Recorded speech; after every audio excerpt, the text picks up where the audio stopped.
હાલ રાજકોટની ગોપાલ કંપનીને લઈને એક ખૂબ જ દુઃખદ સમાચાર સામે આવી રહ્યા છે।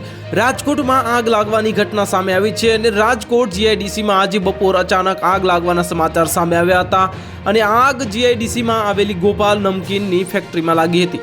આગ લાગવાની જે ધુમાડાના ગોટે ગોટા આકાશમાં દેખાઈ રહ્યા હતા અને હાલમાં આ ઘટનાને પગલે ફાયરની ટીમે આગ હોલવવાનું કામ શરૂ કરી દીધું છે અને આગ વિકરાળ હોવાથી ધુમાડાના ગોટે ગોટા દૂર સુધી દેખાતા મોટી સંખ્યામાં લોકો એકઠા થઈ ગયા છે અને માહિતી છે કે આગમાં લાખો રૂપિયાનો સામાન બળીને ખાખ થઈ ગયો હોવાની ભીતિ સેવાઈ રહી છે।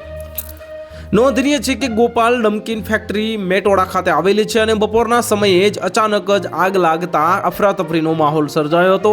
સ્થાનિક ફાયર ફાઇટર તેમજ આગ પર કાબૂ મેળવવા માટે લોકોના ફાયર ફાઇટર્સ પણ બોલાવવામાં આવી રહ્યા છે અને ભીષણ આગમાં લાખો રૂપિયાનો માલ બળીને ખાખ થઈ ગયો હોવાની આશંકા સેવાઈ રહી છે।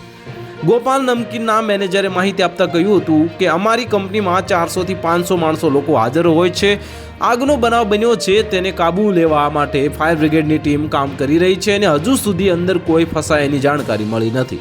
તો હાલ માટે આટલું જ, મળીશું નવી અપડેટ સાથે। જો તમને અમારા વિડીયો પસંદ આવતા હોય તો વિડીયોને લાઇક કરી દેજો, ચેનલને સબસ્ક્રાઇબ કરી બાજુમાં આવેલા બેલ આઇકનને દબાવી દો જેથી તમને આવા સમાચારની અપડેટ મળતી રહે।